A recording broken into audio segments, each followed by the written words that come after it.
Yeah, sure. How long? Okay, thank you.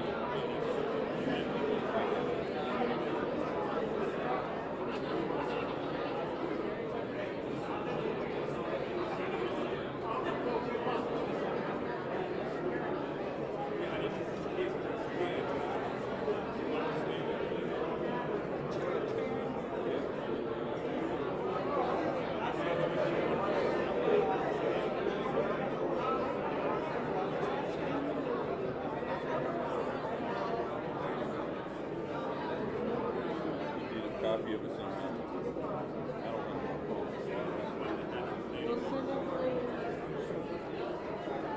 Okay, thank you.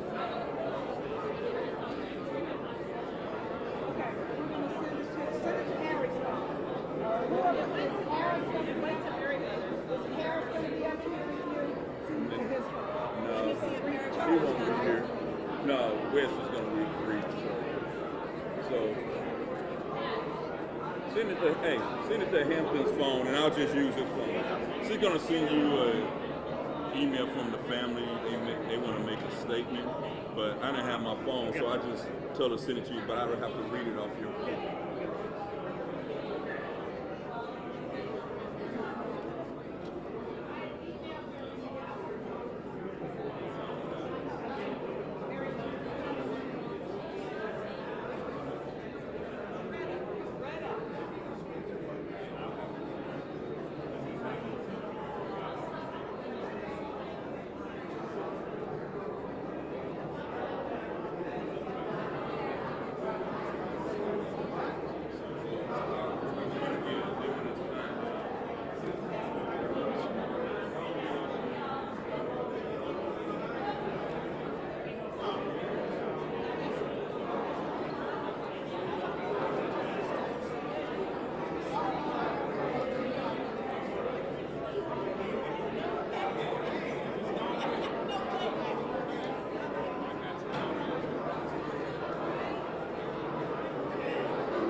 Okay. Yeah. Okay. So.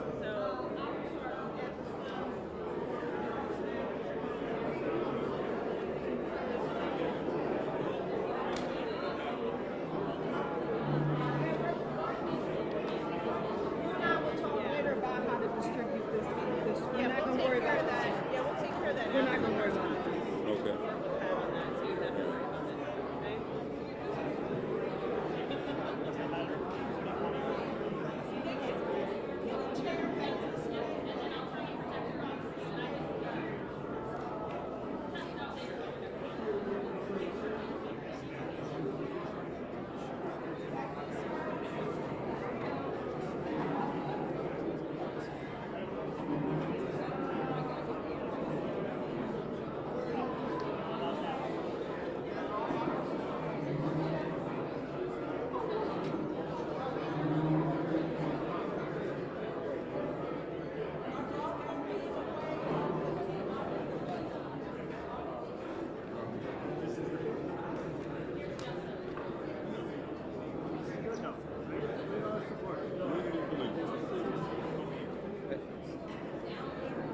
new script. Oh, okay.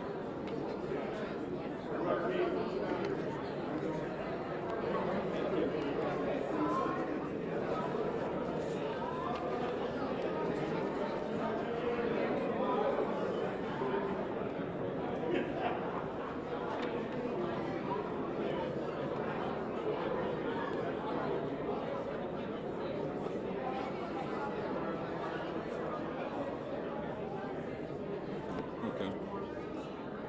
Okay. Looking through it. Yeah. Yep.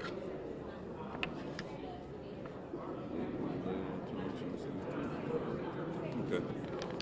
Some of it I'll just be talking, but yeah, I will get through it. Yeah.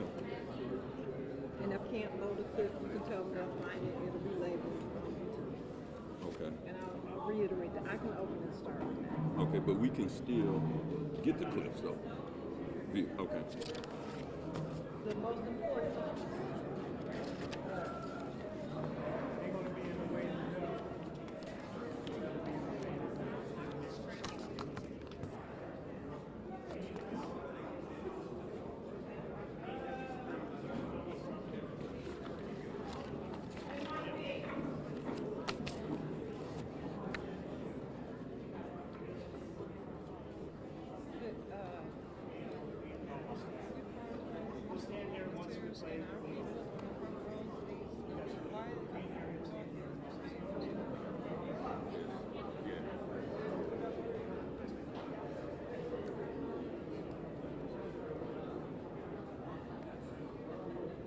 At this point, it don't matter.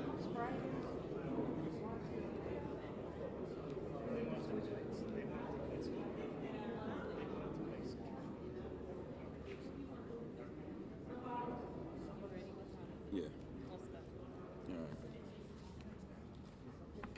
All right. She ready?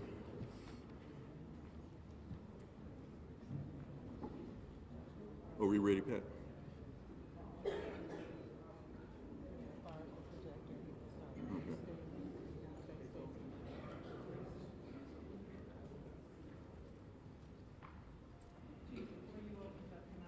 Sure. Good afternoon, everybody. For my colleagues and my friends in the press, the clips that you are going to see today will be available on the Ferguson Police Department's YouTube channel, so you can access and download those clips that we'll have today. If you have any questions, if you have any issues accessing them, you can give me a call at the Ferguson Police Department, okay? So we're gonna have, Chief Doyle's gonna open up, and again, if you want to have access to not only the clips that we're gonna show here today, but there are a couple of clips that we can't load, just some technical issues with my computer. So, but they will all be on the YouTube channel, and they will all be labeled, and they will all have an explanation for what you're seeing, okay? We ready? All right. Hey, good afternoon, everyone. So today we gathered here today to talk about some of the events that took place on August the 9th. Today's purpose is to release some of the body cam footage of some of the things that took place, along with some camera footage for some of our businesses that was able to capture some of the events. So without further ado, let's go ahead and load up the first clip there, Pat.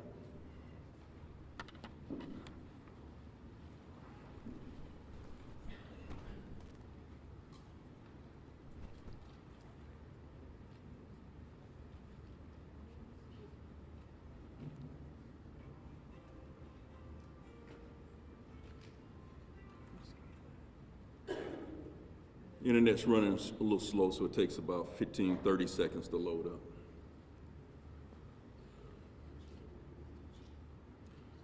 But as it's loading, just want to let you know this protest started out very peaceful during this time.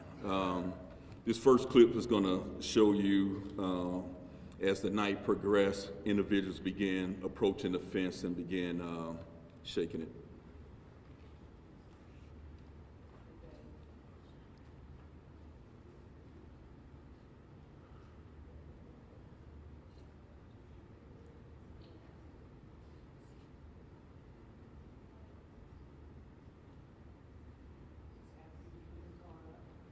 Yeah. So as you can see, on the north end, we have a police car stationed at South Florissant Road in Adams. Lights on, and you can't see from this end, but on the south end, you have a fully marked police car with lights on, blocking traffic at South Florissant Road in Suburban.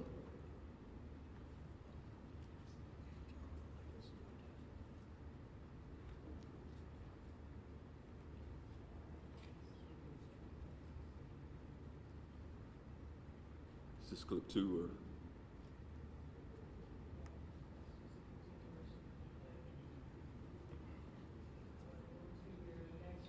Yes.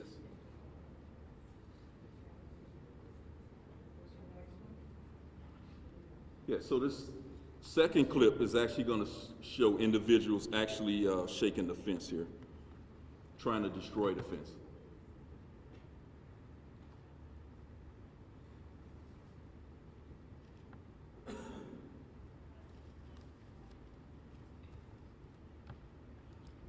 This video is taken from the police department.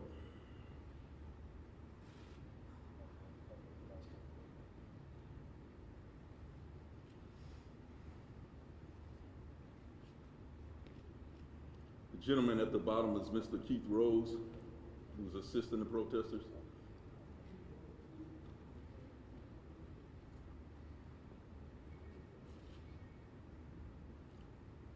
The gentleman with the bullhorn is our subject that assaulted Mr. Brown.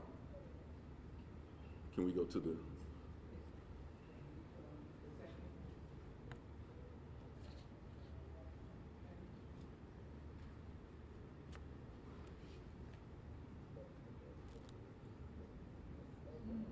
Okay.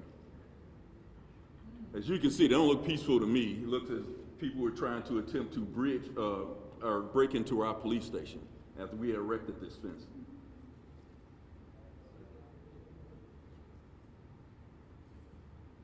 Gentleman's checking out the lot. What you see there is Mr. Bishop Derek Robinson, who's also assisting the protesters.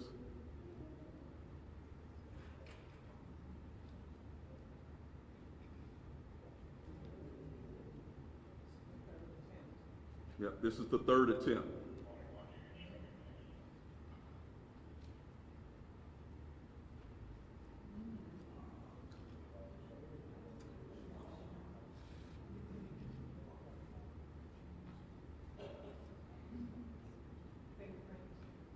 Yeah. So what you're going to see next is our subject with the bullhorn, who ultimately assaulted my police officer, is going to take his shirt and wipe his fingerprints off the fence.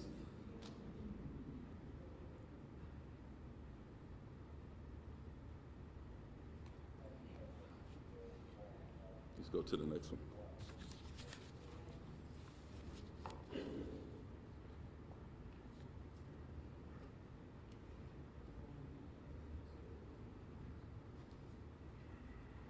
The approach. Yeah. So with the next clip you're going to see is that it was at this time, once the fence started to break, gave directions or instructions to my police officers to go out and effect an arrest based off the property damage. And what you're looking at now is the body-worn camera from one of the officers that was entrusted to make this arrest.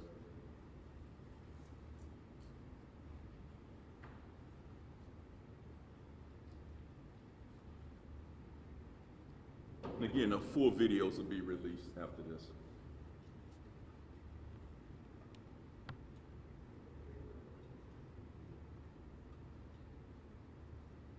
So we had a team stationed at the fire department on the north end, and we had another team stationed at the police department on the south end.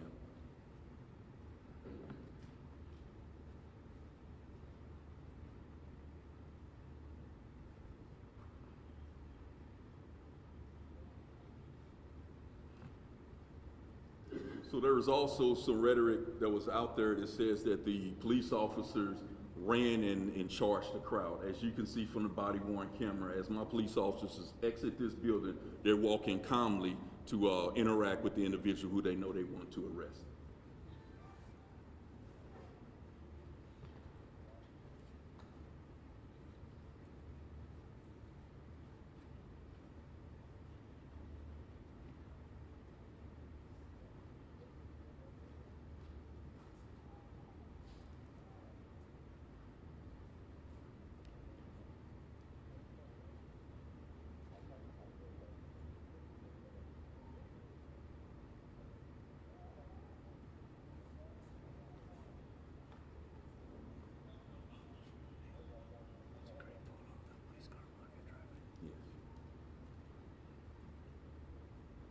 As you can see, that's the south end down there, Suburban, where you see the police car with the lights on.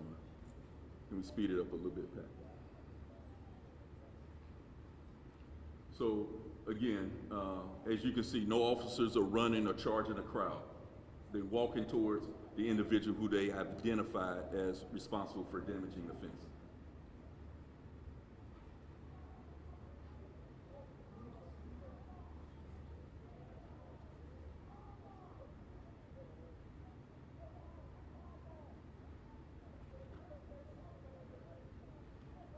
This lighting is horrible. What you're about to see is the individual with the hood on here that's running. Where is he at? Yeah, right here. He's running around the van. He's going to run around the van. It's the individual that ran towards my officer. As you can see, charged him and knocked him down violently.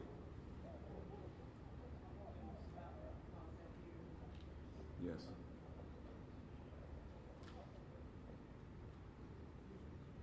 Let's show the other one. And again, the rhetoric out there was that the officer slipped and fell. I think it's a clear indication that my officer was charged and was hit violently by this individual.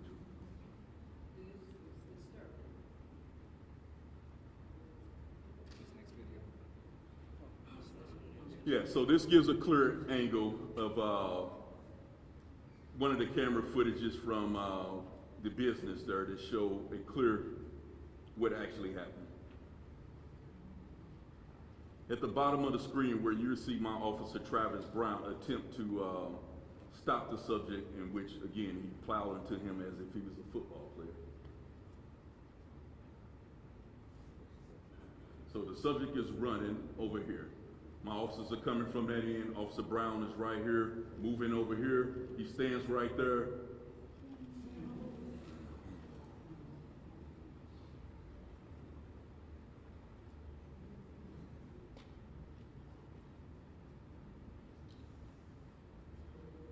Pat, can you replay that again? As much as I hate to do this.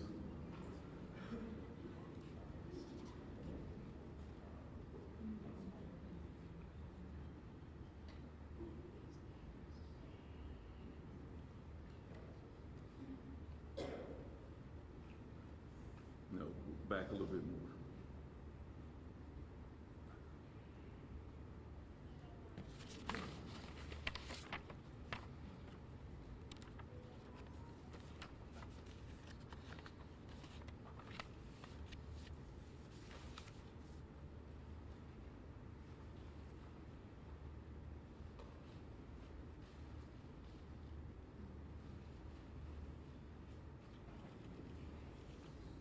Stop it.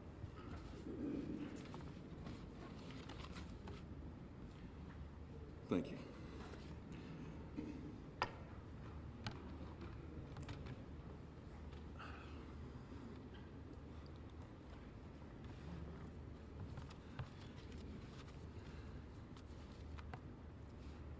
Miss Bell, you were talking about the charges.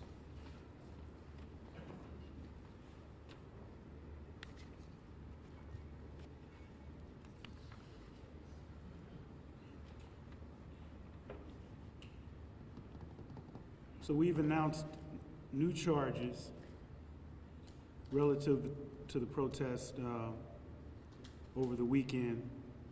These charges are in addition to the charges that we announced on Saturday. And like we did on Saturday, because of the strong public interest of these activities, we're releasing some of this information that may not be on CaseNet as of yet. But for any other details, you can still get that information when it's updated. We filed, in addition to the charges that we had filed before, we filed a new charge against Elijah Gant. This is the defendant we previously charged with assault first degree for the serious injury to Officer Travis Brown. We've also now charged Mr. Gant for assault fourth degree, a Class A misdemeanor for kicking another officer in the head. We filed a number of charges against another defendant, which was property damage first, a Class C felony, attempting to disarm an officer, resisting arrest, assault fourth degree. With that defendant, We allege that he pulled on a large steel gate at the entrance to the Ferguson Police Department, breaking the gate, and the damage does exceed $750, which is the statutory amount. Soon after, when officers were arresting Mr. Gant for assault in the first degree, that defendant grabbed an officer's service weapon and tried to pull the gun out of the officer's holster. That defendant then broke free from the officer's grasp and disappeared into the crowd. And today we filed a new charge against a different defendant, and that is for destruction of a property in the police department. And then also we filed other charges against two new defendants, one for resisting arrest and assault 4th degree, special victim, the other for property damage first. And those cases are still pending, so there'll be more information soon enough. And I do want to emphasize a few things. First and foremost, you cannot interfere with a lawful arrest. But for the restraint and discipline of these officers, this situation could have been a lot worse. In a situation like that, you have to understand that there are no metal detectors.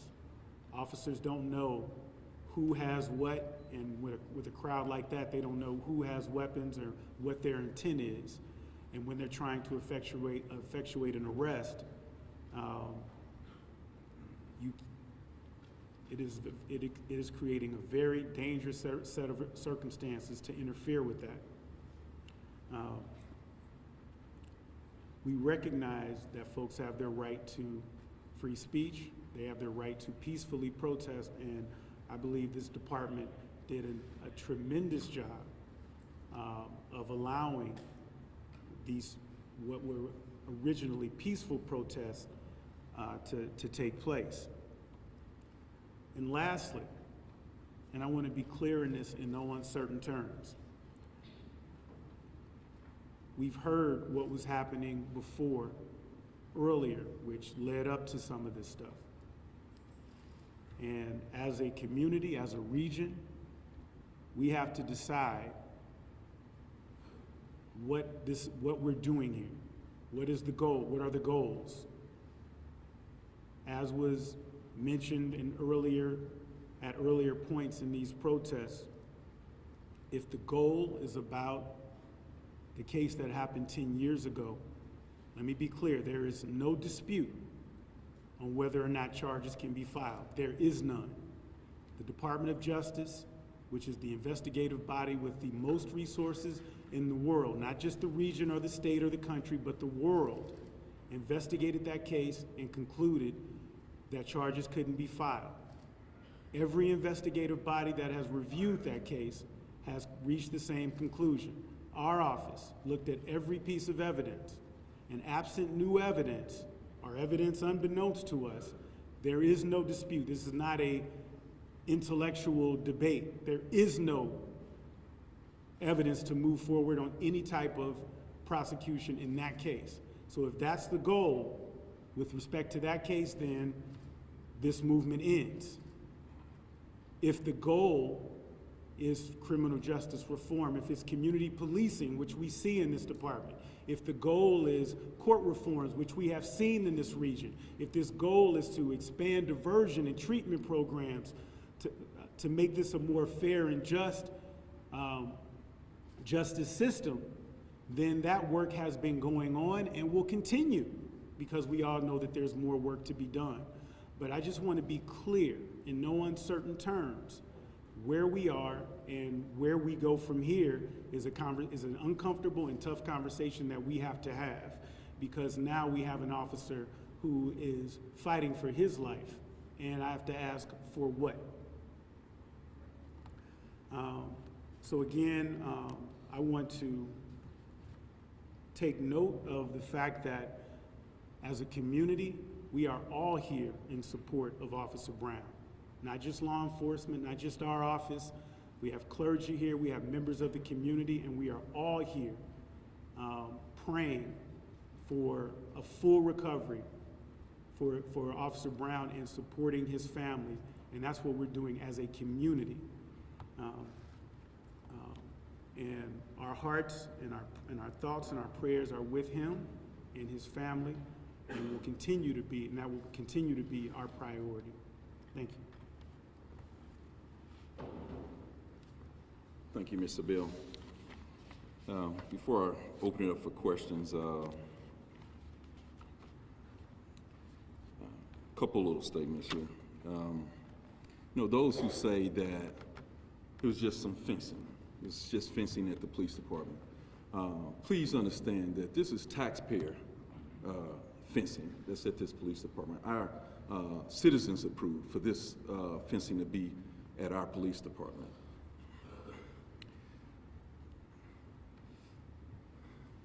The other thing I want to make mention of is that those of you, and I think you know who you are, that are in leadership roles in this region have talked about, got a lot of FaceTime, talking about the anniversary of this coming up. If you haven't condemned this act or condemned what happened to my officer, then you're part of the problem. And lastly, I want to say to Travis Brown and his family, I got you. These police officers sitting behind me, they got you. The clergy members sitting behind me, they got you. This community sitting behind me, we got you. I'll open it up for any questions you may have. Can you explain the financial cost that you reached for the fence damage? $3,000. Can you explain how you got to that number? We had a repair made on it. Can you expand on the aspect that you just talked about, considering that some, if not all, of the people charged are not from Ferguson, are not residents here? How do you reconcile? Yeah, absolutely. So obviously, the individual was charged was from East St. Louis. And again, this happens year after year after year. And I mentioned it in the first press conference, the Ferguson residents, they're very passionate about this city. They want to heal too, Man, everybody knows what took place 10 years ago. And there's a lot of reform that came out of that. Again, I don't have to keep repeating myself. Police departments across the nation now have body-worn cameras. Most police departments have been through all, the implicit bias training, everything, de-escalation training. And I mentioned this before, just the city of Ferguson alone, we handled 30,000 calls of police services last year. And think about this, because I don't think it's really resonating with the media or our community. 30,000 calls, that's over 30-some thousand citizens contacts, and we had less than 1% use of force incident. Man, don't you think that is just remarkable? That shows you that the police are just not out here just beating everybody up as the rhetoric would seem. Chief Doyle, some people say that characterizing it as him, as Elijah charging the officer is wrong, and that what it really was two people running in opposite directions and colliding. What's your response to that? I'm trying to be, it's hard for me, just the question alone, it bothers me because it wasn't two people colliding. If you look at the video, the officer is standing there waiting to try to catch this guy. It wasn't a collision, he's standing there. This guy tackled my guy like he was a football player. That was a ridiculous.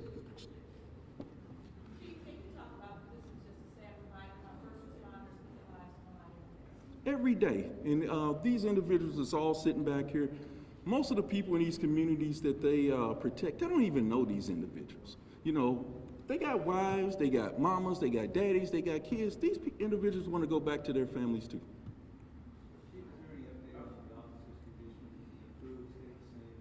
Pretty much the same. He's still in serious critical condition.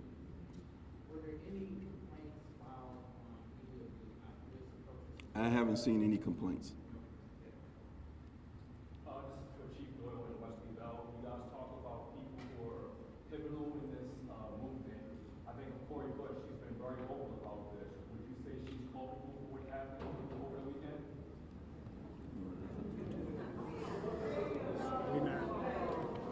we're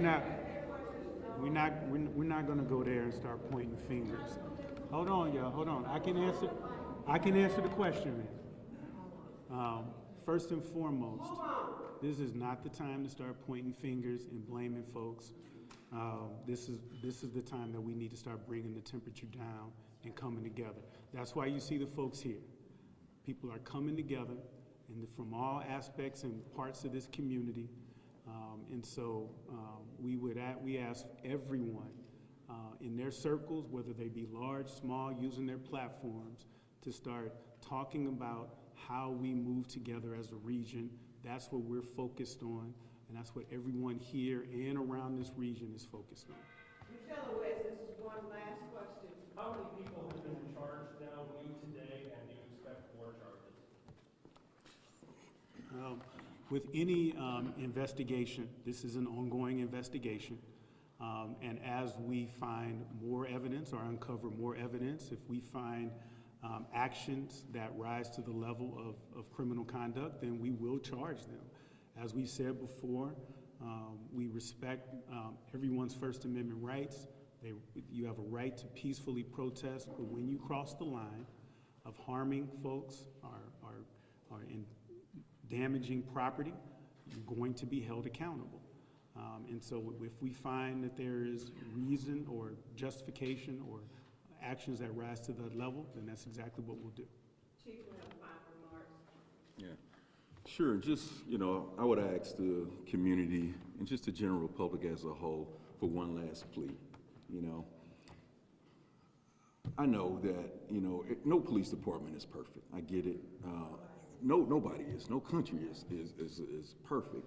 But what I will ask you to do, let's recognize the good that has taken place in our police department. Let's recognize the reform that has taken place. Let's recognize the good work that our officers are doing. Our officers just last week just chasing somebody, just caught a burglary first subject that was breaking into a house. I mean, these are the type of things that our police officers are out here doing on a daily basis, and they need to be recognized and praised for those things. So, again, I thank you.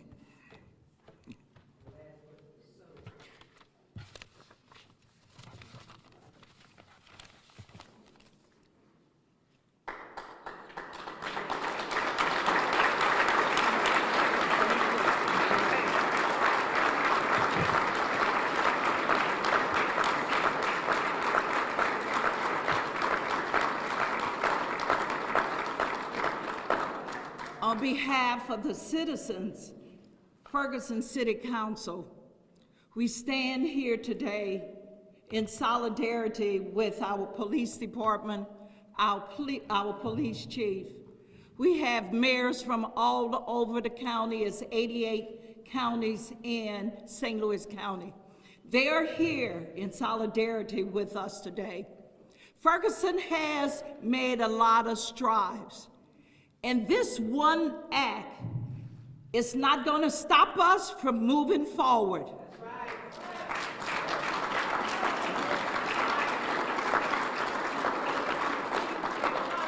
We just finished giving away 1,000 field backpacks for children to go to school. Positive things. Our Parks Department, every Friday night, we have a band at 501 Plaza for citizens and anyone who want to come and join themselves. The police department just did a splash for the kids to play in bubbles. I didn't get in them.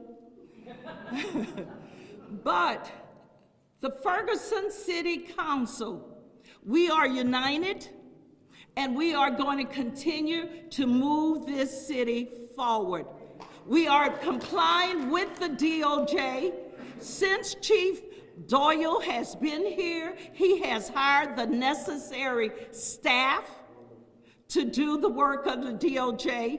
When Chief Doyle came here, our staffing was at 49%. Today it is at 76% with women, more women on any police department.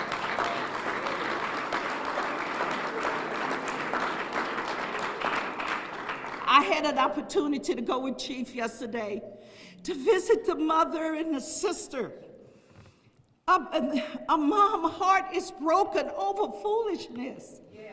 A sister sitting there trying to figure out who's going to come from the family to take the next watch to sit with Officer Brown. The wives of the first responder, Yolanda Doyle, organized them to make certain the family has what they need around the clock.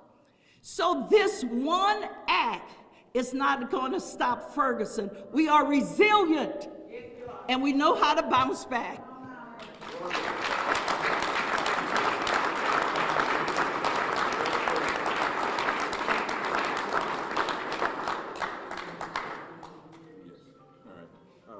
Pat just reminded me, there will be a prayer vigil at the police station this evening at 5:30 p.m.